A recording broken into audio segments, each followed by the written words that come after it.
Grabar, compartir pantalla. Bueno, ahí debería estar viéndose. No, eso no era lo que tenía que hacer. Espero que no se haya cortado. No. Control L entonces. Sí, ahí está. El visor de texto tiene el atajo de teclado para poner en pantalla completa Control L y con inicio L se bloquea Windows, lo cual no está nada bueno. Bueno, bienvenidos a la clase 4 de métodos numéricos, primer cuatrimestre 2021. Nada, en la clase de hoy vamos a estar viendo unos temas que básicamente es lo que se llama bracketing methods. Son métodos que se utilizan para encontrar, no lo llamamos solución, pero sí los ceros el cero de una función. Si uno tiene una función y quiere encontrar un cero de esa función, hay distintos métodos que nos sirven como herramientas para encontrar dónde se encuentra ese cero. Le hace como cero de una función un punto tal que cuando yo evalúo la función en ese punto me da cero, ¿sí? Por las dudas. Bueno, antes que nada quería empezar con la definición, que ya les dije que las primeras clases la iba a estar repitiendo bastante como para que se lo lleven como concepto general, ¿sí? Que un método numérico es un procedimiento que permite obtener de forma aproximada la solución a un problema por medio de la aplicación de algoritmos. En particular en esta clase quiero remarcarlo de forma aproximada porque vamos a estar viendo en un ratito cómo se aproxima a una solución los métodos de bracketing o de corchetes, se le llama a veces en español. Disculpen que use el nombre en inglés, pero la verdad es que métodos de corchetes suena horrible.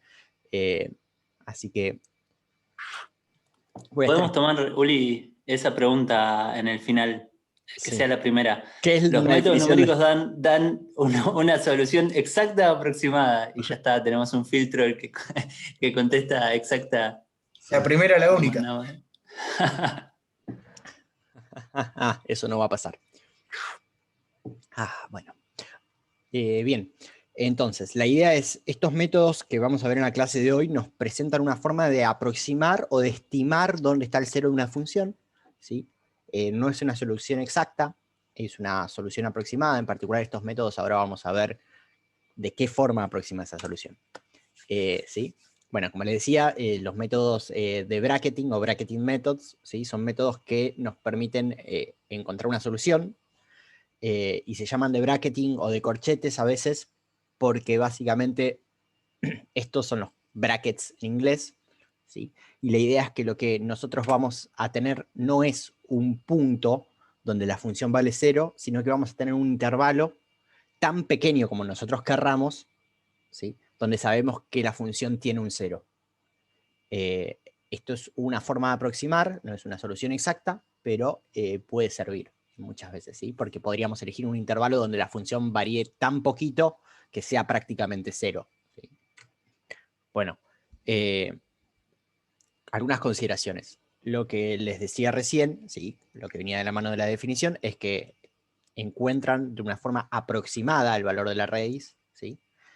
Y estos métodos, los de bracketing, requieren definir un intervalo inicial de búsqueda, ¿sí? Que tiene que tener ciertas condiciones, ¿sí? Y también necesitan que haya solo una raíz en el intervalo.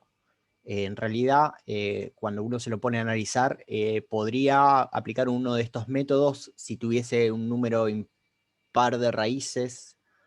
En realidad podría aplicarlo con algunos casos donde los números son pares. Ahora vamos a ver bien cuál es la condición que necesita el método, ¿sí? Pero en principio estos métodos funcionan bien siempre y cuando haya una sola raíz en el intervalo que elegimos, ¿sí? Bueno, el primero de los métodos es el método de la bisección, que está basado en el teorema de Bolzano, ¿sí? No sé si recuerdan de análisis 1, el teorema de Bolzano es un teorema que siempre todas las clases digo lo mismo, o sea, todos los cuatrimestres digo lo mismo. Yo me enojé mucho cuando me enteré que eso era un teorema, porque me parecía tan obvio que me daba bronca que alguien, o sea, que haya un teorema en la matemática y que reciba el nombre de una persona que... o sea, ese teorema es tan obvio que no tiene sentido decir que es un teorema para mí. Bueno, después cuando uno aprende algunas otras cosas de matemática y hablando con gente que estudió matemáticas, ¿sí? Se entera de que hay toda una cuestión de trasfondo por la cual es un teorema en sí, ¿sí? Porque no es trivial demostrarlo, pero básicamente dice algo así como que dada una función f de x que es continua en un intervalo AB, ¿sí? Esto quiere decir que si nosotros tenemos un intervalo, es, supongan en el eje X, una sección del eje, ¿sí? Que va desde un punto A hasta un punto B. Si es continua en el intervalo cerrado AB, recuerden que un intervalo cerrado es cuando los puntos forman parte del intervalo, ¿sí? Los extremos forman parte del intervalo, el A y el B en particular, ¿sí? Si f de A por f de B es menor que 0, ¿sí? Quiere decir entonces que existe un C perteneciente al intervalo AB tal que f de C vale 0. Puesto así es como, pará, no sé bien qué quiso decir o no sé si es tan obvio. Vamos a ponerlo en otras palabras, ¿sí? Un poco más en criollo. Imagínense que f de A ver, f de A y f de B es evaluar la función en los extremos del intervalo, ¿sí? Ahora, imagínense que f de A, perdón, ¿cuándo el producto de dos cosas me da negativo? Vamos por ahí, mejor. Producto de dos Cuando términos. multiplico un positivo con un negativo. Uno negativo y uno positivo. Exacto, uno tiene que ser positivo y uno tiene que ser negativo, porque si los dos son positivos, el producto me da positivo, si los dos son negativos, el producto me da positivo. La única forma de que el producto de dos cosas sea menor que 0 es que uno sea positivo y el otro negativo, ¿sí? O al revés, ¿no? Uno negativo y el otro positivo. Entonces, lo que me dice este teorema es que si yo evalúo la función en un punto me da negativo y la evalúo en otro punto y me da positivo y la función es continua, en el medio hay un punto donde la función pasa por 0, ¿sí? Si ponemos esto en un dibujo, para que sea todavía más obvio, lo que estoy diciendo es que si yo tengo, bueno, un punto A, donde la función dio negativa, y un punto B, donde la función es positiva, esto es B y esto es A, ¿sí? Entonces, si la función es continua, en algún punto C, en el medio de todos estos, no sabemos exactamente en cuál, pero es alguno, la función toca el 0. Eso es básicamente que si la función es continua, tiene que hacer algo así, ¿no? Por ejemplo, bueno, pónganse que ahí toca el punto este.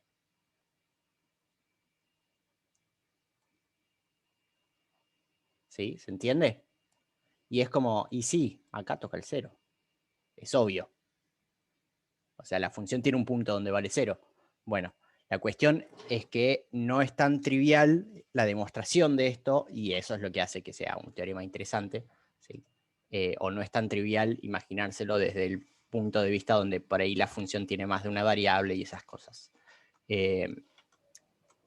Javi. Puesto un ejemplo que podría parecer interesante para mostrar lo sencillo que es el teorema de Bolzano es que podría reformularse como que si me tomo un ascensor en el primer piso y voy hasta el subsuelo, en algún momento pasé por planta baja. Sería algo así. Sí. ¿Se entiende la Pero idea? bueno, ¿O es muy útil, es muy útil. Eso es lo bueno, lo que va a ser importante. Claro, la parte interesante de todo esto es lo que viene después, ¿no? Como consecuencia de ese teorema tenemos algunas otras cosas que nos van a permitir resolver otros problemas. El caso que más me gusta de estos es el caso del método de la bisección, ¿sí? Que básicamente lo que dice es, propongamos un punto C sombrero, ¿sí? Que sea el promedio de A y B, y entonces miremos qué pasa con la función en ese punto, que es el promedio, ¿sí? Y lo que me dice es, si la función evaluada en ese punto C sombrero la multiplico por la función evaluada en el punto de A y me da mayor que 0, ¿sí? ¿Qué quiere decir? A ver, pongámoslo, vamos al ejemplo. Disculpen, pero lo voy a volver a hacer porque la verdad es que no me gustó nada cómo salió esto. Y en realidad, yo tengo herramientas acá para dibujarlo más cómodo y no sé por qué no las uso. No, vamos con esta. ¿Sí? De nuevo, si yo tenía la función en un punto A era negativo y en un punto B era positivo, supongo que hacía algo así, ¿sí? Vamos a extenderlo un poco más para allá. Y acá está B, y acá está el A, ¿sí? Lo que me dice esto es proponer un C sombrero que esté en el medio, ¿sí? Y fíjate qué pasa con el signo de ese C sombrero. Qué poca feliz. Espera. Vamos a hacer así. Tiene que ser al revés la función para el ejemplo. Ahora sí, acá está A y acá está B. B, A. Propongo el C sombrero por acá, en el medio. ¿Sí? Y ahora digo, si el producto de f de A por f de B, eso quiere decir de este puntito, de la coordenada Y de ese punto, y la coordenada Y de este punto, es positivo, ¿qué pasó? Bueno, si es positivo es porque o f de A y f de C son los dos negativos, o f de A y f de C son los dos positivos, ¿no? Lo que dijimos recién, pero al revés. Quiere decir que no hay un cambio de signo. Entonces, si no hay un cambio de signo, no hay una raíz en el medio. ¿Sí? Entonces, ¿qué puedo hacer ahora? Y bueno, ahora este punto que yo llamé C sombrero, lo voy a llamar A. ¿Sí? Y voy a mirar el problema de un poquito más de cerca. ¿Sí? Y ahora tengo un nuevo A y el viejo B, y vuelvo a hacer lo mismo. Calculo el punto del centro, que ahora está por acá, y fíjense que eventualmente uno se va acercando. ¿Sí? La idea es básicamente decir que si no hay un cambio de signo entre C y A, entonces voy a reemplazar el A por el C sombrero. ¿Sí? Y lo mismo al revés. Si no hay un cambio de signo entre C y B, voy a reemplazar el B por un C sombrero. ¿Sí? Si hubiese un cambio de signo acá, bueno, me quedaba con el intervalo AC sombrero en vez de quedarme con el C sombrero B. ¿Se entiende?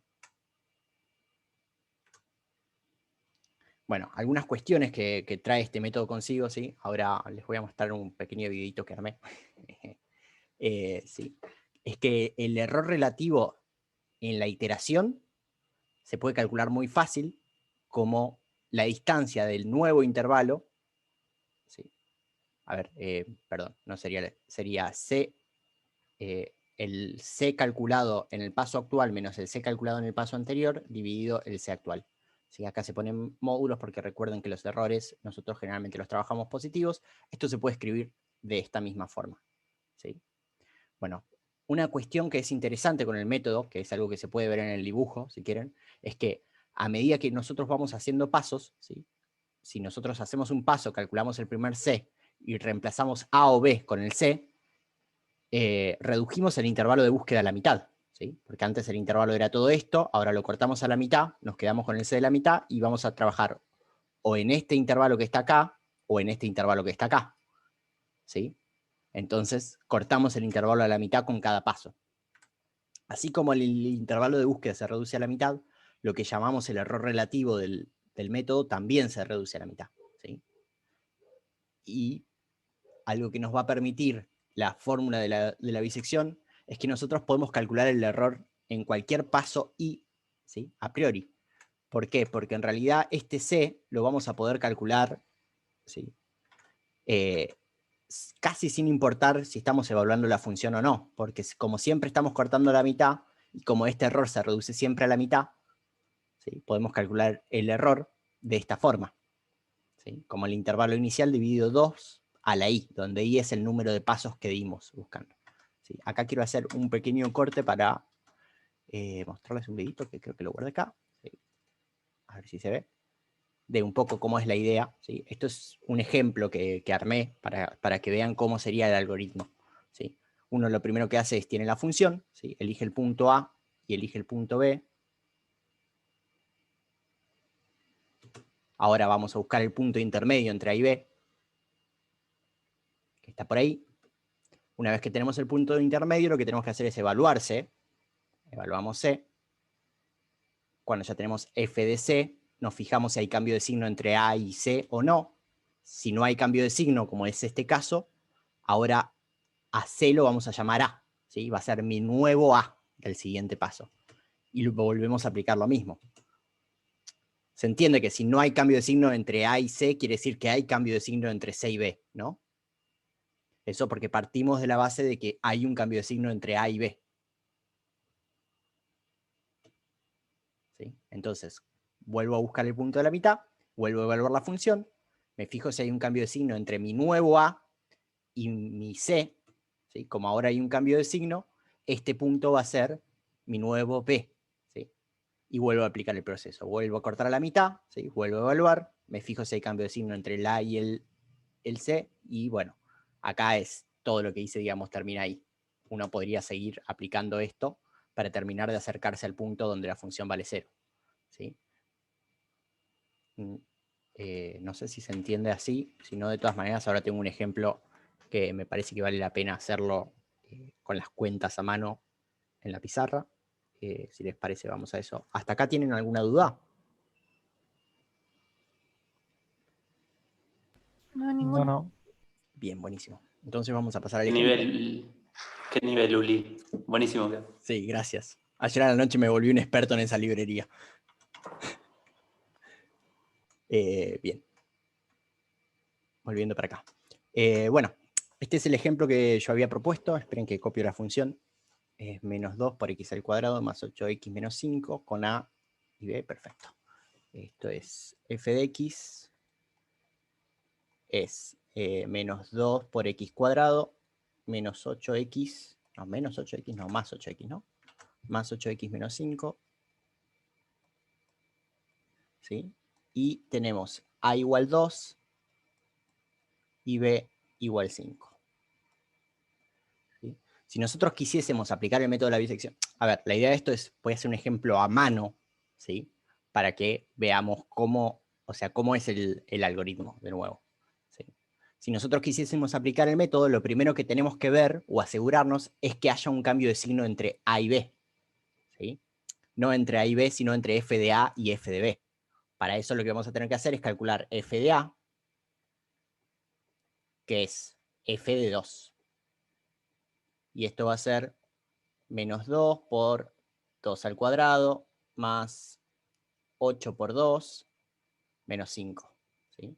Esto que está acá es 4 por 2 son 8, ¿sí? Con el signo menos de menos 8. Acá tengo 8 por 2 es 16. 16 menos 8 son 8 positivo, menos 5 me da 3.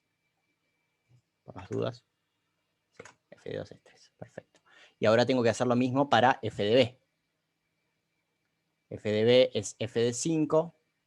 Bueno, acá es menos 2 por 5 al cuadrado más 8 por 5 menos 5. 5 al cuadrado es 25, por menos 2 es menos 50. 8 por 5 es 40, 40 menos 50 son menos 10, menos 5 son menos 15. ¿No? Entonces, si yo hago f de a por f de b, ¿qué me da? 3 por menos 15, menos 45. Bien, hasta acá que hice, fijarme que f de a por f de b sea menor que 0. ¿Sí? Esto se cumple. Con lo cual puedo aplicar bisección. Ahí. ¿Sí? Puedo aplicar bisección. Bueno, ¿y qué voy a hacer? Bueno, vayamos a mirar los pasos. ¿Qué dijimos que hay que hacer? Buscar el C. Tengo que buscar este C sombrero. El C sombrero es el promedio de A y B. ¿Sí? Entonces, busco el C sombrero. C sombrero es A más B sobre 2. Bueno, esto es lo mismo que 2 más 5 sobre 2. 2 más 5 es 7 sobre 2. Esto me da 3,5. ¿Sí? Bueno, si ahora lo que quiero hacer es... acá hay una forma de moverme. Vamos a tener que hacer así. Bien, si ahora lo que quiero hacer es saber si tengo que reemplazar A con C o B con C, lo que tengo que hacer es calcular la f de C. ¿Sí? Para calcular la f de C va a ser menos 2 por 3,5 al cuadrado menos 8 veces 3,5 menos 5, ¿no? Este es un más, perdón. Chequemos la función arriba. Efectivamente, este era un más. Bueno, si hacemos esta cuenta, disculpen, pero no la voy a hacer. ¿Sí? Yo lo tengo por acá. f de C1 da menos 1,5. F de C es menos 1,5. Bueno, ahora, ¿qué pasó? F de C es negativo. F de A era positivo, F de B es negativo. Entonces, ¿qué tengo que hacer? Tengo que agarrar y reemplazar. Disculpen, esto dije que lo llamaba C sombrerito, ¿no? Tengo que reemplazar a B con C, ¿no? O sea, básicamente, en realidad esto tendría que escribirlo al revés también. Perdón. ¿Sí? Donde tenía escrito B, ahora tengo que escribir C sombrerito. ¿Sí? Entonces, ahora mi B pasa a valer 3,5. ¿Sí? Bien. ¿Ahora qué hago? Bueno, tendría que evaluar F de B, pero F de B ya lo evalué, ya sé que me da menos 1,5. ¿Sí? F de B Volver a buscar el promedio. menos 1,5. Exacto. Como yo ya tengo esto y sé que hay un cambio de signo, lo que tengo que hacer es volver a buscar el promedio. Entonces ahora voy a volver a calcular C sombrerito, ¿sí? Como A más B sobre 2, pero A sigue valiendo 2, solo que ahora B vale 3,5. ¿Sí? Todo esto sobre 2, C me da 5,5 sobre 2 son 2,75. ¿Sí? ¿Se entiende? Entonces ahora lo que tengo que hacer es evaluar F de C sombrerito de nuevo. Si evalúo F de C sombrerito, me dará algún número que les pueda apostar lo que quieran, que es menor que 0. ¿Sí? Si vamos acá, C2 vale 2,75, chan, charan, chan, mayor que 0. 2,75, 1,875. Bueno, acabo de perder una apuesta que nadie aceptó, así que café. Yo había dicho que sí, pero estaba en mute, olvidé. Ah, sí, sí, Javi, claro que sí. Bien, entonces, ahora f de c es positivo, ¿sí? F de c es positivo, f de a es positivo, ¿sí? Entonces lo que tengo que hacer es volver a reemplazar b con c, ¿sí? Reemplazo el b con el nuevo c sombrerito, ¿sí? Entonces, supónganse que paramos acá, para simplicidad del método. ¿Qué podemos decir hasta acá? Bueno, ahora podemos decir que nosotros sabemos que f de x, ¿sí?, tiene un 0, tiene una raíz,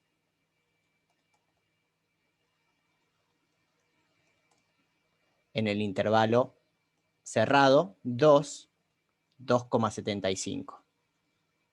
¿Sí? Fíjense, yo arranqué con un intervalo que tenía longitud 3 y terminé con un intervalo que tiene longitud 0,75. ¿Sí? Este intervalo es un cuarto de largo que el intervalo original que tenía longitud 2. ¿Sí? Esto es porque apliqué el método 2 veces, ¿sí? Y al aplicar el método 2 veces achiqué el intervalo inicial primero a la mitad y después a la mitad de nuevo. ¿Sí? Eso es el 2 a la i que aparecía en la cuenta de la diapositiva. Este 2 a la i que aparece acá. ¿Sí? El intervalo original sería 3, y como yo apliqué 2 veces el método, o 2 veces un paso del método, ¿sí?, llegó a un cuarto del intervalo original. Bueno, esto uno podría repetirlo, ¿sí?, de nuevo. Bueno, podría repetirlo de nuevo o decir que tiene un nuevo c que está justo acá. ¿Sí? Otra forma de presentar la solución en este caso sería, denme un segundo que me estoy llevando un mate. Uno puede decir que la raíz está en el intervalo ese que halló, o puede decir que la raíz está en el punto y tomar el punto del último c, de este c, 1,875, más menos la mitad de este intervalo. ¿Sí? Es otra forma de expresar lo mismo. Perdón, 1,875 no, el último c que hallé es 2,75. Entonces, perdón, el último c que hallé es este. Esto más o menos la mitad del intervalo en ese paso. ¿Sí? pero el intervalo en ese paso era antes de volver a asignar este b como c. Entonces va a terminar siendo 2,75 más menos 0,75. Son dos formas de expresar lo mismo, ¿sí? O uno podría decir que está en la mitad de este intervalo, más menos la mitad del largo del intervalo, ¿sí? Que sería el 2,375 más menos 0,375. Creo que da 0,375. ¿Sí? Entonces, hasta acá, y para ponerlo un segundo en pausa o dejarlo así, la idea es la siguiente. Nosotros tenemos un método que nos permite agarrar un intervalo inicial, donde sabemos que hay una raíz, y empezar a cortar ese intervalo a la mitad. ¿Sí? En principio, cortar un intervalo a la mitad no parece mucho, ¿sí? Pero piensen que como cuando nosotros aplicamos el método repetidas veces, ¿sí? Estamos cortando a la mitad lo que ya cortamos a la mitad. La forma en la que se achica ese intervalo es bastante rápida, ¿no? Porque yo hago 2 pasos y corté el intervalo en 1/4. Hago 3 pasos y corté el intervalo en 1/8. Hago 4 pasos y corté el intervalo en 1/16. Hago 5 pasos y corté el intervalo en 1/32. ¿Sí? Y si sigo, o sea, en 6 pasos es 1/64 y en 7 pasos es 1/128. Eso quiere decir que mi intervalo inicial, o sea, o que mi intervalo final es más de 100 veces más chiquito que mi intervalo inicial, en 7 pasos. ¿Sí? Lo cual es bastante. ¿Sí? Porque si mi intervalo tenía largo 3, ahora yo ya sé con largo 0,03 dónde está mi raíz. ¿Sí? Un intervalo de largo 0,03. Fíjense que a fin de cuentas, cuando uno busca ser una función más o menos a mano, no se mete a hacer en detalle todos los decimales. Otra cuestión a tener en cuenta, ¿sí? Es que yo para cada ejemplo elegí una función sencilla, ¿sí? Pero nunca lo destaqué. Acá la función puede ser cualquiera, siempre y cuando f de a por f de b me dé menos que 0. ¿Sí? Disculpen que tengo que silenciar el WhatsApp. ¿Sí? Entonces, una de las ventajas de esto es que uno puede, ¿sí?, achicar el intervalo tanto como quiera en función de cuántas cuentas esté dispuesto a hacer, ¿sí? Pero en general lo achica bastante rápido ese intervalo, ¿sí? Y además puede tomar cualquier función. Yo justo acá elegí una función para la cual sabemos que hay una ecuación que me devuelve la solución exacta de esta función, porque esto es una cuadrática. Si tenemos una cuadrática podemos aplicar Bhaskara, el famoso menos b más menos raíz cuadrada de b cuadrado menos 4 por a por c, todo sobre 2 por a, ¿sí? Y encontrar los ceros exactos de la función. Recuerden que además, como es una parábola, tiene a lo sumo 2 ceros, ¿sí? Pero bueno, si tuviésemos una cúbica ya no es tan fácil, ¿sí? O una de orden 4, o una de orden 28, ¿sí? O una función que tenga sumas de polinomios con senos y cosenos, que son trigonométricas, ¿sí? Entonces, a todas esas funciones podríamos encontrar un intervalo candidato a 0, ¿sí?, con este método, sin importar que no sepamos cómo resolver una ecuación que mezcla polinomios y trigonométricas, porque no sabemos encontrarle un 0 analíticamente a una de esas funciones, ¿no? Sí. Salvo casos particulares. Sí, Cristian. Buenas tardes. Pregunta. Buenas tardes. ¿Este método lo utilizaríamos cuando conocemos la función sin el gráfico o es complicado graficarla? Espérate. Este método... Porque, Sí, ¿cómo estaríamos seguros que hay solo una raíz en el intervalo? bien, ese es un detalle interesante, ¿sí? En general, lo que uno hace es... ¿cómo decir? Trabajar con cuidado o mirar con cuidado los intervalos, las funciones, ¿sí? En general, uno se puede dar una idea de qué tan rápido cambia una función, ¿sí? Sí, A lo largo de un intervalo. Porque vos mirás la derivada y mirando la derivada podés ver rápidamente si la función crece muy rápido o crece lenta, evaluando en algunos puntos en el intervalo a ojo, ¿sí? Entonces, en sí. principio, tenés que confiar. Y al menos que la función sea muy fea, saber que si vos te mueves muy poquito, ¿sí?, si el intervalo inicial que elegiste no es muy grande, comparado con lo rápido que la función cambia. Recuerden que acá siempre hablar de grande o chiquito en intervalos es relativo, porque como va a depender de qué tan rápido cambie la función, no, o sea, no puedes decir un intervalo de 10 es grande o es chico, no sé qué tan rápido cambia la función. La cuestión es, no hay una forma así sencilla de saber que tenés solo una raíz en un intervalo. No hay una forma sencilla de saber que tenés solo una raíz en un intervalo. Pero en principio vos lo podés intuir y creo yo que con cierta seguridad. Javi, ¿vos tenés algo para agregar? No, para mí también es importante que, a ver, hay un montón de, suponete que tenés una fórmula, una función muy fea, que te da miedo y que no sabes cómo tratarla. Una de las ventajas que tienen los métodos numéricos es que si vos conocés la expresión de la función, la podés evaluar. ¿Sí? Estos métodos funcionan porque vos podés evaluar las funciones en los puntos que quieras. Y no vas a tener problemas con eso. Analíticamente puede ser muy complicado, pero si vos tenés la función, la podés evaluar. Y si podés evaluar la función, también la podés graficar, y eso es una herramienta que es totalmente válida también para conocer la función y ver este tipo de cosas. Hay otras herramientas, hay otras formas, pero graficar también es totalmente válido acá, y esa puede ser una aproximación, una forma de aproximar el problema. Sí, en principio la idea de estos métodos es que vos no, entre comillas, no podés graficar la función porque la idea principal del método viene dado que vos podés achicar ese intervalo bastante rápido sin la necesidad de evaluar demasiado sobre la función. ¿Sí? Después uno puede hacer híbridos de métodos, ¿sí? Donde uno elige un paso fijo para evaluar la función en varios puntos y allá y de esa forma encontrar dónde hay cambios de signo para buscar las raíces o para con esos cambios de signo proponerlos como candidatos a intervalos donde buscar raíces. Pero sí, uno podría hacer el gráfico y verlo, ¿sí? O uno puede quedarse tranquilo que acá la función en el intervalo en el que estoy no va a cambiar muy rápido, ¿sí? La tasa de cambio de la función en el intervalo, ¿sí? No es grande. Eso lo podrían ver. Déjenme pensar un segundo. No es muy fácil de ver matemáticamente, pero sí, lo que dice Javi también es válido, digamos. En principio habría que intentar evitarlo, ¿sí? En general uno tiene que proponerlo de una manera, proponer el intervalo de una manera inteligente, ¿sí? Esa propuesta de intervalo de manera inteligente viene de parte de ustedes o de cada uno de nosotros cuando se vaya a enfrentar el problema, ¿sí? Una es graficarlo, otra es evaluar un par de puntos y ver qué pasa, ¿sí? Pero tenés razón que yo no podría saber, a ver, en el caso este que está acá, qué sé yo, si la función hace eso o si la función hace algo así.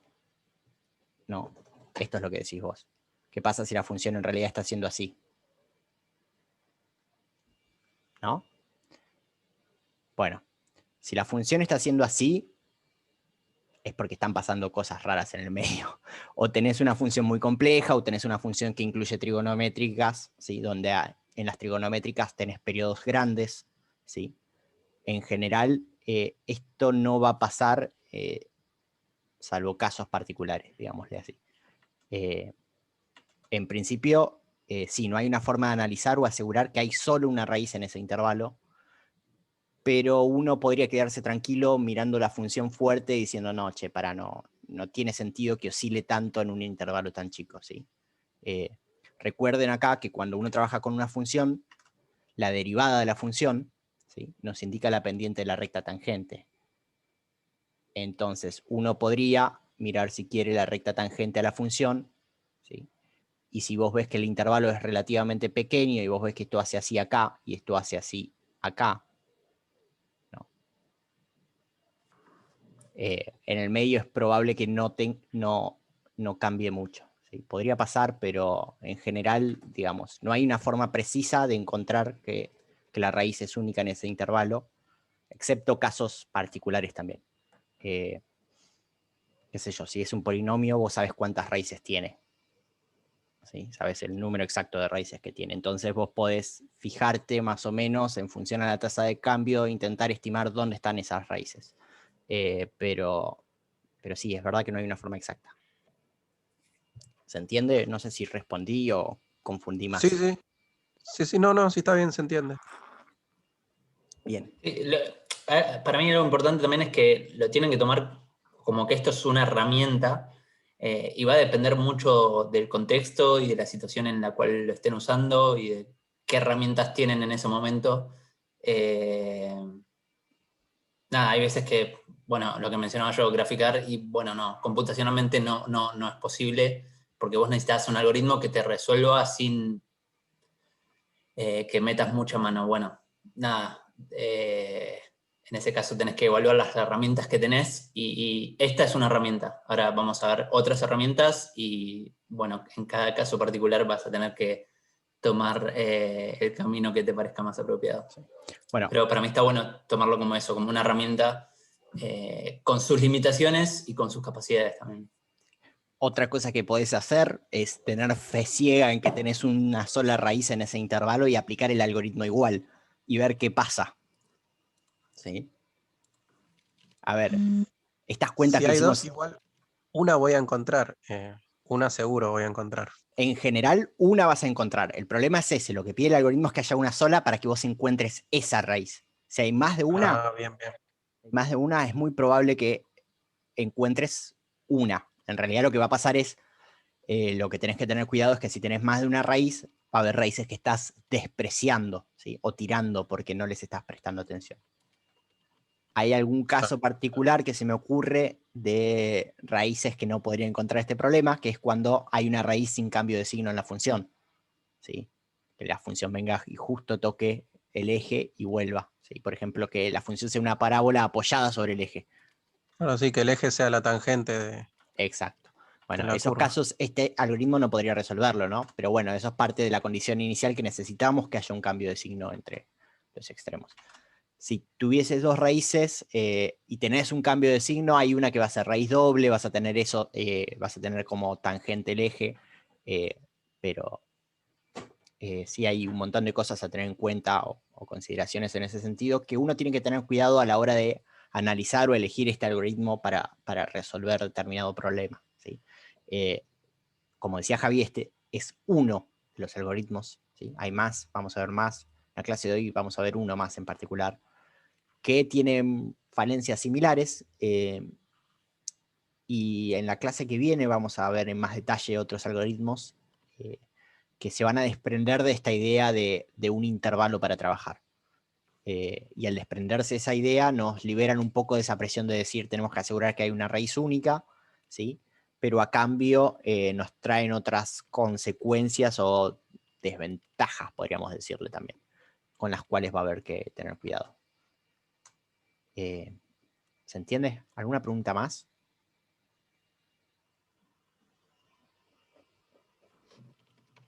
Por ahora no. Bien, joya. Nacho, perdón que te nombre, pero yo sé que por ahí vos venís de otro lado, o venís de otro palo, sos de Naval, por ahí no te bombardearon tanto con matemática como al resto de tus compañeros. ¿Venís bien? Sí, sí, eso lo vimos todo en análisis 1. Genial, genial. Yo por las dudas, ¿viste? Porque, a ver, si me pongo en estricto tendría que decir, esto vos lo tenés que saber. Y muy probablemente sí lo hayas visto. Una cosa es decir sí lo vi, otra cosa es decir sí me acuerdo porque lo estoy usando constantemente o porque tengo buena memoria, ¿sí? Pero en principio es como ver, lo viste seguro. Lo que digo es, ¿te acordás más o menos fresco? La idea la tenés. Sí, sí, me acuerdo, Buenísimo, sí, sí. genial. Y por el resto voy a suponer que también. Bueno, el segundo de los métodos es una modificación, si quieren, o es otra propuesta sobre el método de la bisección, ¿sí? También está basado en el teorema de Bolzano, pero ahora hay una pequeña diferencia, ¿sí? Es cómo calculamos ese C sombrero, ¿sí? O esa propuesta de solución C sombrero, ¿sí? A nuestro problema, ¿sí? Porque lo que vamos a hacer ahora es algo que básicamente la idea es similar. No sé, acá, si puedo empezar a borrar cosas. Sí, vamos. Bien, ahí está. ¿Sí? Algo que uno podría decir o proponer acá es, bueno, si yo en vez de cortar el intervalo a la mitad, ¿sí? Tomo en cuenta cómo se comporta la función, ¿sí? Esto quiere decir, vamos a hacer otro juego de ejes porque justo ese ejemplo no me gusta. ¿Sí? Si Si yo tomo en cuenta, ¿sí? Y supongo que la función en un intervalo, en un punto A toma un valor muy pequeño y en un punto B toma un valor muy alto, eso quiere decir que yo evalúo en un punto A, no voy a dibujar, no, por ahí después dibujo la función, pero en principio no voy a dibujar la función. Tengo el punto A ahí y tengo el punto B por acá. Y esto es así, ¿sí? O sea que hay una función en el medio que une este punto con este punto que está acá. Esto es el eje X. ¿Sí? Este punto con este punto que está acá. ¿Sí?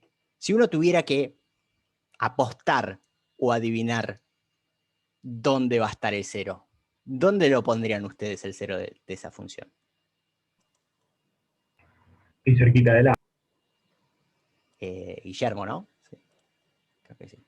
Más Sí, cerca sí. del A. Qué sé yo. O sea, el método de la bisección me dice, apostá que el cero está justo acá en el medio. Y uno puede decir, no, pará, si la función acá vale re poquito, ¿por qué no pongo el cero por acá cerca? Si esto tiene más chance de que la función haga algo así, ¿sí? A que haga algo así. ¿No? No sé. Algo así. ¿Sí? O sea, uno intuitivamente pensaría que si ven los dos puntos donde evaluó la función y les dan esos dos puntos que había dibujado en rojo, lo más probable es que la función sea más parecida a la primera que dibujé en verde que a la segunda. ¿No? A ver si puedo... O sea, a la verde que a una negra que haga algo así.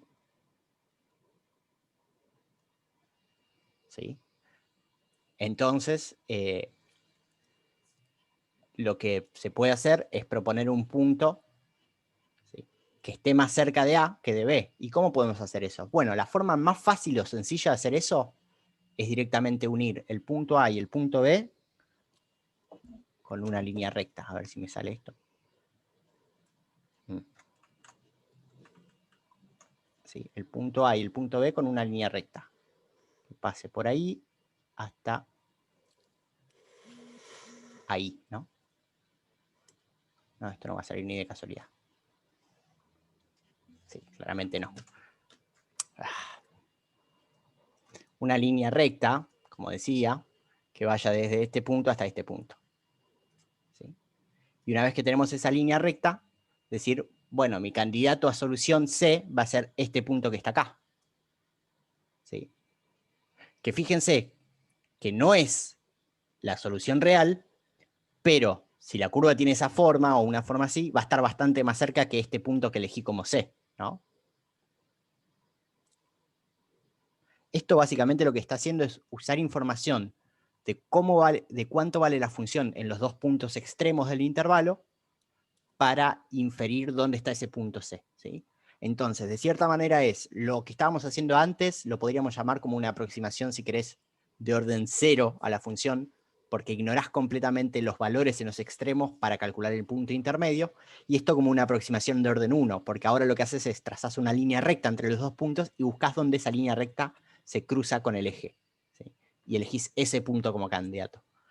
Podríamos decir que es una aproximación de orden 1, porque lo que estás haciendo es poner una función de orden 1 entre los puntos AF de A y BF de B para encontrar el cero de esa función, ¿sí?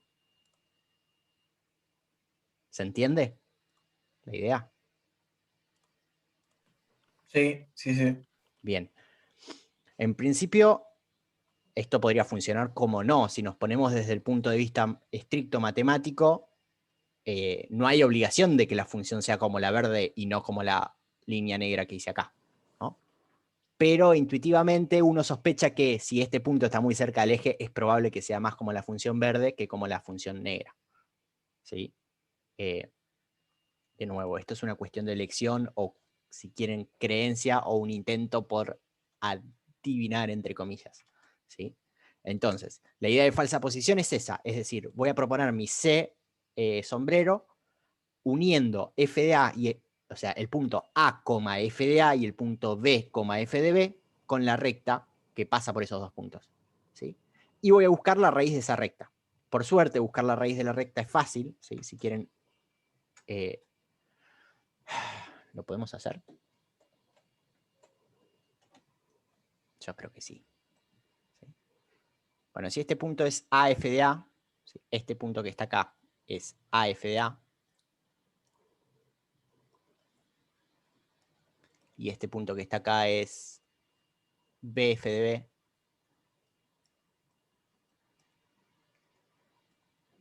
tendríamos que construir la recta que pasa por esos dos puntos primero, ¿sí? ¿Cómo construimos esa recta? ¿Alguien sabe cómo se construye la recta que pasa por dos puntos? ¿Puede ser que hay que aplicar triángulos semejantes? Sí, una opción es aplicar triángulos semejantes. O sacas la pendiente y ahí usas una pendiente y un punto. Esa es otra opción. ¿Cómo sacamos la pendiente? Y la pendiente haces delta I sobre delta X. Entonces, la pendiente, que la voy a llamar M, F de B menos F de A va a ser sobre F de B menos F de A, B menos A. F de B menos A. Bien. Y la recta va a ser, bueno, elegís R. uno de los dos puntos y haces, ¿Estás de acuerdo si elegimos el A como punto? dale, Bien. Si elegimos el A como y haces punto, I es igual a la pendiente por X menos un punto, una coordenada en X del punto, o sea, A, por X menos A, X menos A, más F de A.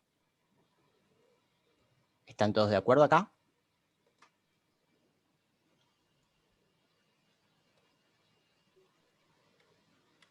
Sí, no hay objeción. Bien, genial.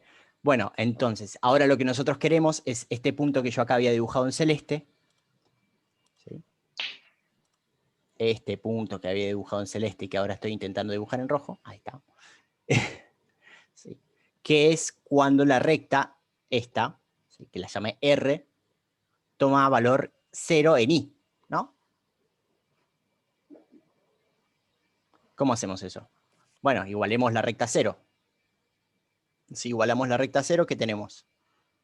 Que 0 es igual a f de a menos, f de b menos f de a sobre b menos a,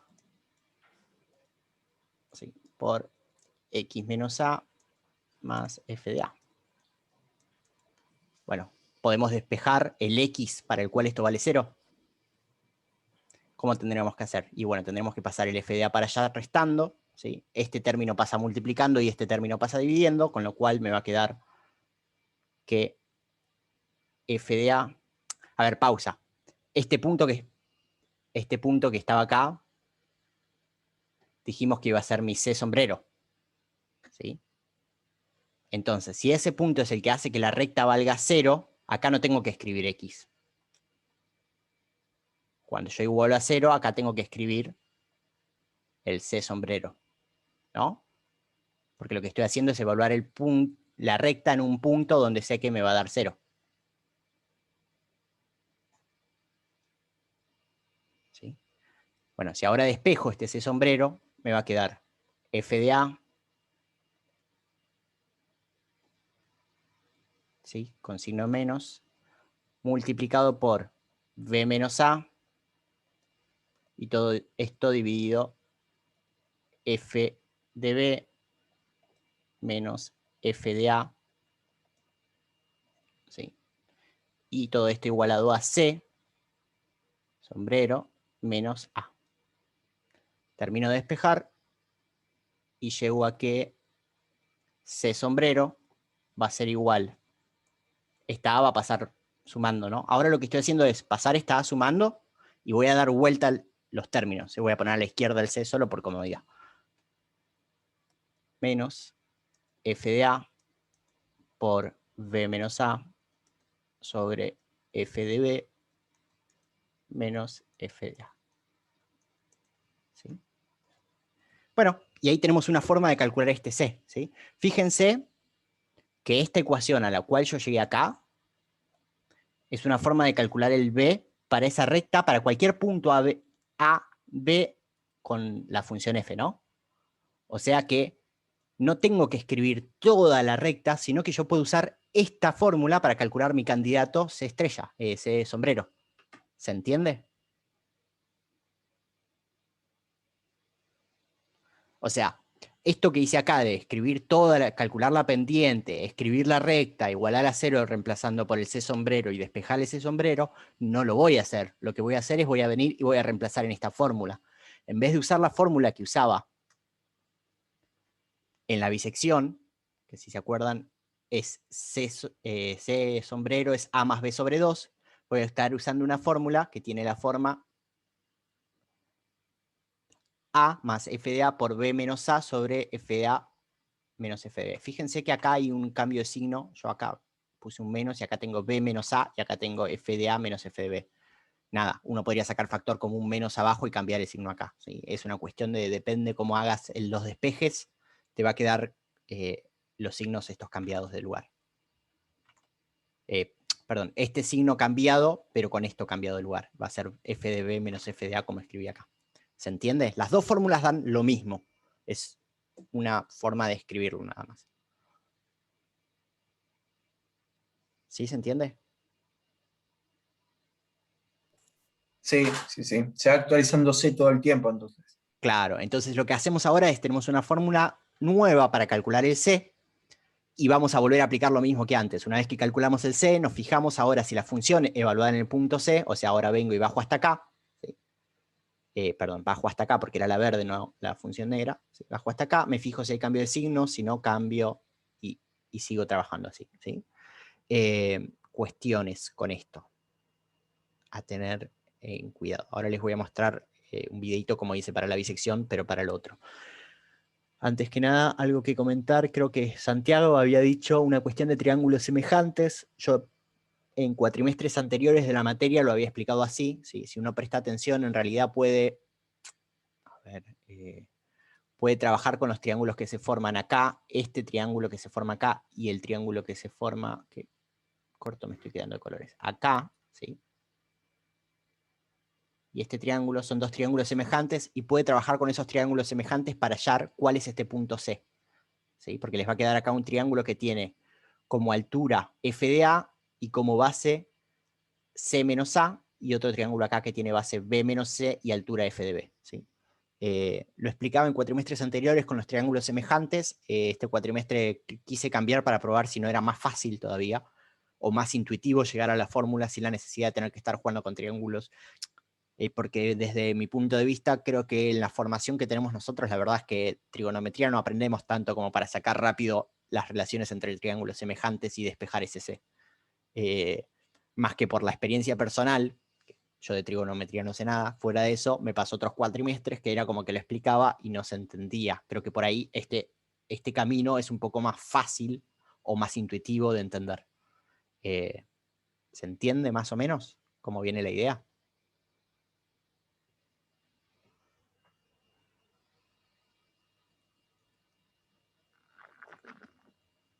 Bueno, Mira, yo lo entendí, pero no sé si no quiero responder por mis compañeros. tus compañeros no están respondiendo, así que te están dando lugar para decir que sí lo entendiste. Base a esto, tenemos también videíto. La idea es la misma, ¿sí? Uno de este método lo puede aplicar varias veces. ¿Sí? Y eso es lo que hago acá. A ver si se ve. Elegí la misma función que antes, ¿sí? Mismo punto A, mismo punto B. Pero ahora, en vez de cortar la función, o sea, cortar el intervalo AB a la mitad y poner un punto ahí para evaluar, lo que voy a hacer es voy a poner una recta que vaya desde AF de A hasta el punto BF de B. ¿Sí? Cuando pongo esa recta, busco dónde toca con el eje X, ese va a ser mi nuevo candidato a raíz, ¿sí? Y voy a evaluar la función en ese punto, ¿sí? Ahora voy a volver a ver si hay cambio de signo entre A y, f de A y f de C sombrero, ¿sí? Y como en este caso no hay cambio de signo, a ese lo voy a llamar A, y ahora voy a trabajar con el nuevo intervalo que va desde este nuevo A hasta mi viejo B. Voy a trazar otra recta, voy a buscar el punto de intersección, voy a evaluar la función, ¿sí? Y si sigo, o sea, si sigo trabajando voy a volver a evaluar la función y así seguir procediendo, ¿sí? Fíjense que este caso es la misma función del ejemplo anterior. Hice 2 pasos. A ver si puedo ir un poquito más atrás acá. No, un poquito más. Ahí, ¿sí? Hice un paso, llegué hasta acá, calculo un nuevo C y estoy prácticamente en el 0 de la función, ¿sí? Porque fíjense lo cerca que estoy de este punto que está acá, que es el 0. Estoy parado acá cuando debería ser este punto, ¿sí? Entonces, la idea del algoritmo es esa. Yo tenía... Sí, acá. Bueno, tengo el ejemplo hecho para falsa posición, ¿sí? Donde la idea es la misma. A ver, esto es un dibujito de ejemplo, ¿sí? Acá estaba con los triángulos semejantes y el despeje con triángulos semejantes. ¿Sí? Y el mismo ejemplo que antes, que lo vamos a hacer. Sí, pero se los voy a mostrar acá, no lo voy a hacer con las cuentas en la pizarra. Va a ser más fácil, ¿sí? Tenemos la misma función que antes, ¿sí? Menos 2 por x cuadrado más 8 por x menos 5, ¿sí? Con a igual 2, b igual 5. Calculo f de a, f de b, me fijo que el producto de f de a por f de b sea negativo. Eso quiere decir que hay un cambio de signo entre a y b, ¿sí? Y lo que voy a hacer ahora es calcular el C1. El C1 lo voy a calcular con la formulita que presenté antes, ¿sí? Que es esta que está acá, o esta que está acá. Fíjense que acá, de nuevo, hay un signo menos, ¿sí? Y acá me aparece f de b menos f de a abajo. Y en este caso hay un signo más, porque acá me aparece f de a menos f de b, ¿sí? O sea, se da vuelta el f de a con el f de b ahí abajo. Si das vuelta a eso, tenés que cambiar el signo de la ecuación. Este signo, ¿sí? Bueno, entonces, calculo el C con la fórmula, ¿sí? La fórmula va a ser A más f de A por b menos A, 5 menos 2, dividido f de B, perdón, f de A menos f de B. ¿Sí? Calculo esto y me da que el C1, o candidato a solución, es 2,5. Evalúo la función en 2,5 y me da que vale 2,5. ¿Sí? Bueno, entonces, como la función evaluada en mi primer candidato es positiva y la función evaluada en el principio del intervalo A era positiva, tengo que reemplazar A con C. ¿Sí? Si reemplazo A con C, ahora estoy trabajando con esto, donde el intervalo va a ir desde 2,5 hasta 5. ¿Sí? Vuelvo a hacer lo mismo que antes. ¿Sí? Busco el punto C, candidato, con la formulita. ¿Sí? Me da 2,86. ¿Sí? Evalúo la función, me da que f en C2 en mi nuevo candidato es 1,53, como es positivo, y f de mi A anterior, que era 2,5, también daba 2,5, o sea, también es positivo, vuelvo a reemplazar el A. ¿Sí? Entonces, vuelvo a hacer lo mismo. ¿Sí? Calculo el C3 ahora me da 3,05, fíjense que como, a ver, en los pasos como me fui acercando. ¿Sí? De a poco, pero se va acercando. ¿Sí? Calculo y me vuelve a dar que tengo que volver a reemplazar A con C3. ¿Sí? Creo que acá corto el ejemplo. No tiene sentido seguir haciendo las cuentas repetidas para el caso de un ejemplo. Lo importante es que se entienda la idea. Sí, Santi. No, Raúl te habla. Ah, Raúl, Una perdón. consulta. ¿Cuánto daba la función evaluada en C2? Que me perdí ahí, no llegué a ver. Acá, 2,86. Y la Creo. evaluada 1,53, ¿no? Sí, 1,53, sí. sí. Perfecto. Perdón. Sí. Igual después les subo las diapos, se las voy a subir, así que no se preocupen. Además de los videos, que prometo eso subirlos hoy, no como la semana pasada que los terminé subiendo el domingo, prometo subirles las diapositivas también. ¿Sí? Bueno, acá, como decíamos, este C2 me dio 2,86 y cuando evalúo la función en C2 me dio 1,53. O sea que sigue siendo positivo la función evaluada en el punto. ¿Sí? Vuelvo a hacer lo mismo, con C, calculo el C3, vuelvo a calcular la f de C3, ¿sí? Me da otro valor, ¿sí? Y me estoy acercando de a poco al 0. ¿Sí? Bueno, algunas cuestiones acá con este método que quiero remarcar. Uy, ouch. ¿Sí? Uno puede calcular el error relativo de la iteración como el candidato actual menos el candidato anterior, dividido el candidato actual. Recuerden que el módulo es porque los errores siempre los tenemos que considerar, o sea, los tenemos que escribir como positivos. ¿Sí? Con lo cual, en realidad, abajo el candidato actual también va en módulo. Y una de las consideraciones o cuestiones importantes que hay que ver ahí es que el intervalo de búsqueda no se reduce a la mitad. ¿Sí? Recuerden que cuando nosotros aplicamos bisección, vuelvo para atrás, perdón. Cuando aplicamos bisección, cada vez que hacíamos un paso, reducíamos el intervalo a la mitad. Lo volvíamos a reducir a la mitad, lo volvíamos a reducir a la mitad. En este caso no pasa eso, fíjense. El intervalo actual acaba de 2 a 5. Cuando hago un paso, mi intervalo va a ir de 2,5 a 5, o sea que se redujo de largo 3 a largo 2,5. Después, el C2 pasa a 2,86, o sea que el largo es casi 2, 2,14, y así, ¿no? Y acá el largo que ya es menor a 2. Pero no se reduce a la mitad, ¿sí? Entonces tengan cuidado con eso, que este método no te asegura la reducción pareja del intervalo de búsqueda, ¿sí? Esa es otra de las cosas.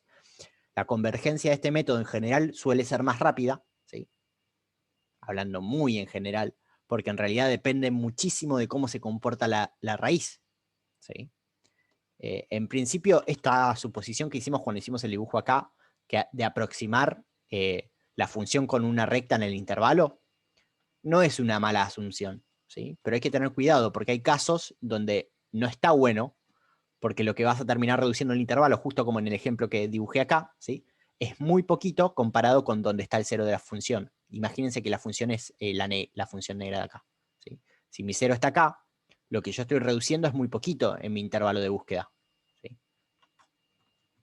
Con lo cual, a veces hay que tener cuidado, porque hay determinadas funciones donde la convergencia es muy lenta.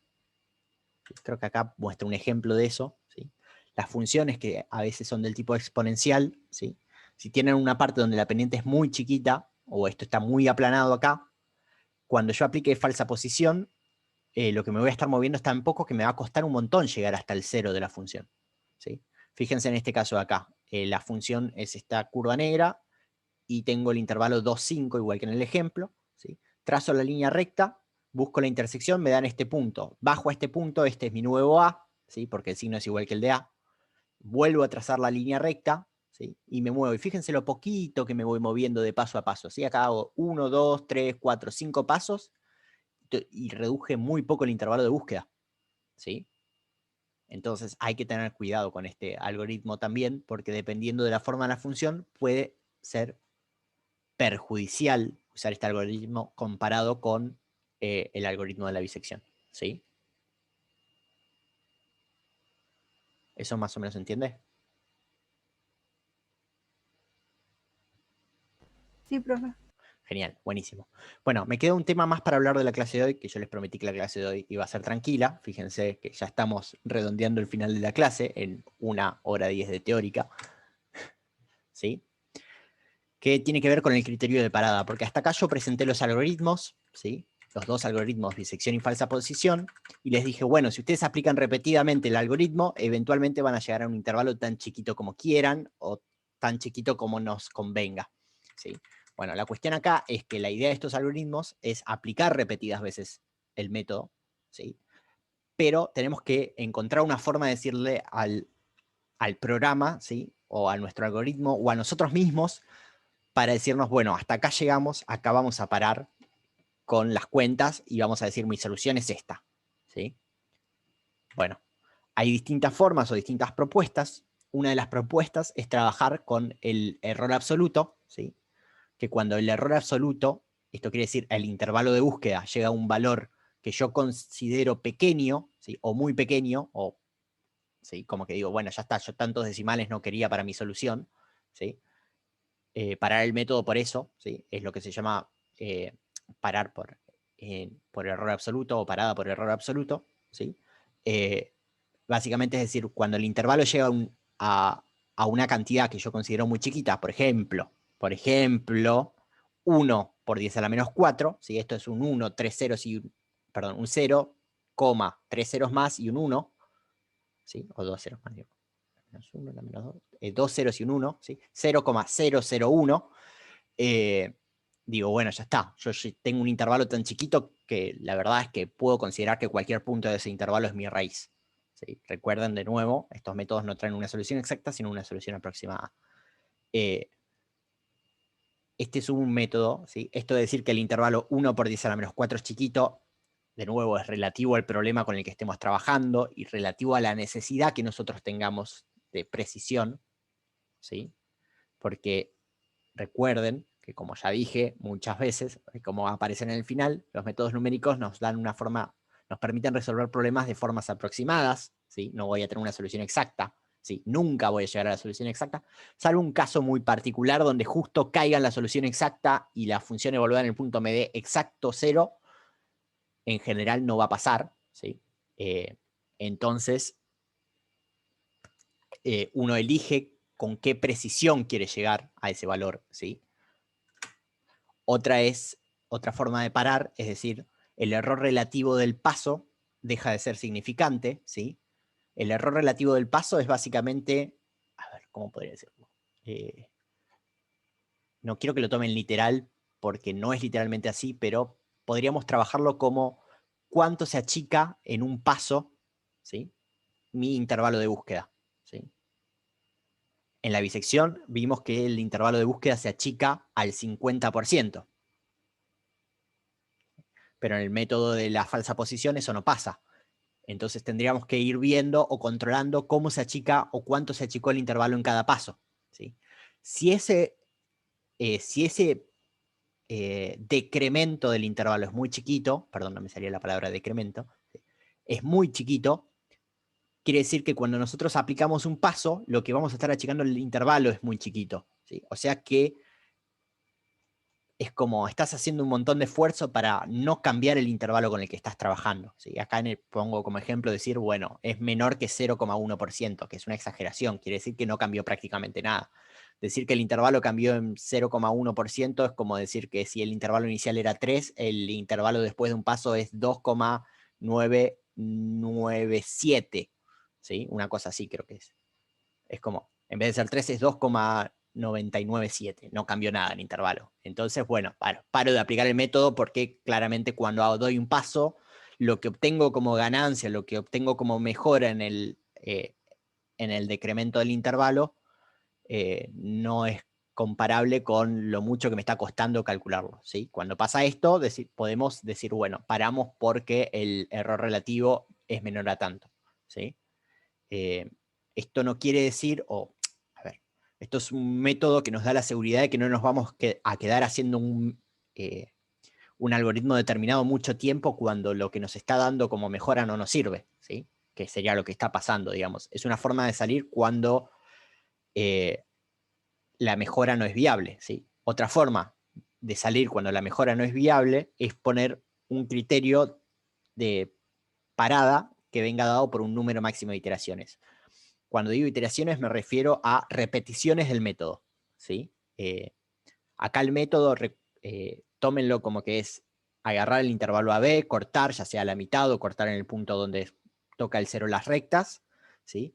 Evaluar ese punto, reemplazar A o reemplazar B por el valor de la función en ese punto, por el valor del C sombrero, ¿sí? Y volver o sea, hasta el reemplazar. Y después cuando volvés a empezar es como que estás aplicando otra iteración del mismo método, ¿sí? Con un nuevo intervalo. Un criterio de parada podría ser por número máximo de iteraciones, que esto es decir, bueno, si ya hiciste 1000 veces eso, pará. Porque si hiciste 1000 veces eso y no llegaste al error que vos querías, absoluto que vos querías, quiere decir que tu algoritmo no está funcionando. Es bastante parecido a lo de poner un error relativo del paso, ¿sí? ¿Se entiende esa idea? Estos son métodos o criterios que uno puede elegir a la hora de trabajar con un algoritmo para decidir cuándo parar. Duda, ¿estos criterios solo aplican para el de la bisección y el de la falsa posición o para los que veamos también? Estos criterios los puedes usar para todos los algoritmos que veas, ¿sí? Que sean iterativos. Siempre que vos tengas un algoritmo iterativo, eso no lo presenté, pero se los comento. Un algoritmo iterativo es un algoritmo donde uno aplica el mismo procedimiento repetidas veces, ¿sí? Estos dos algoritmos con los que estamos trabajando acá son algoritmos iterativos, porque nosotros para achicar el intervalo con la bisección o con la falsa posición volvemos a repetir lo mismo. Entonces, en general, cualquier método iterativo podés aplicar criterios de este estilo, tenés que tener algunos cuidados, ¿sí? Porque el error absoluto en métodos que no sean de bracketing no está medido por el largo del intervalo, porque en los métodos que no son de bracketing no tenés un intervalo, ¿sí? Pero tenés otras formas de escribir un error absoluto o un error relativo. ¿Sí? ¿Se entiende? Entonces sí, en principio en cualquier método iterativo que tengas, vos podrías elegir estos criterios de parada. ¿Sí? De nuevo, tomen entre pinzas lo del 1 por 10 a la menos 4, lo del 0,1%, lo de 1000 iteraciones, porque tu criterio de parada podría ser en 5 iteraciones si querés.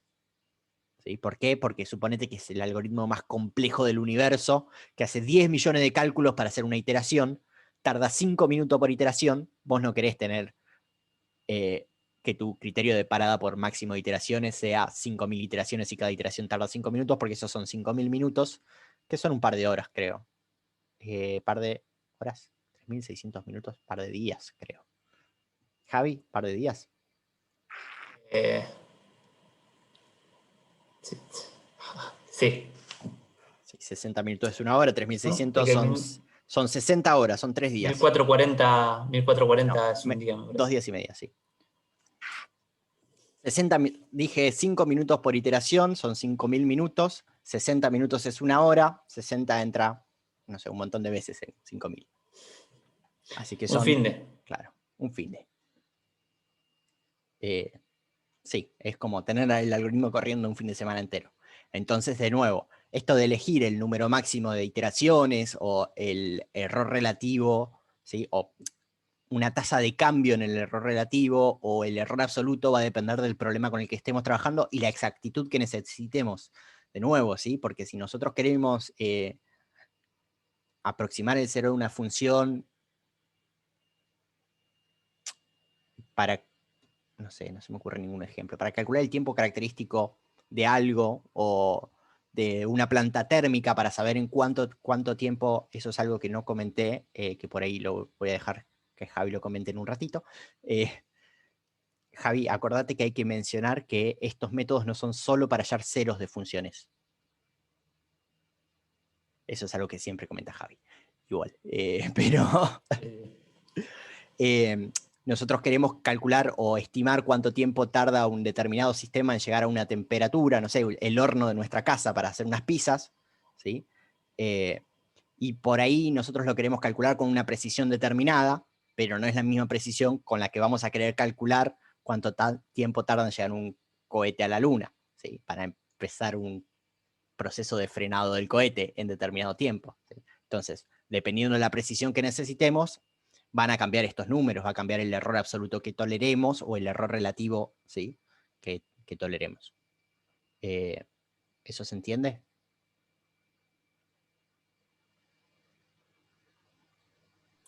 Sí, Sí, sí. sí, sí. Bien, buenísimo. Sí. Si hay alguna pregunta más, es el momento, porque si no voy a detener la grabación.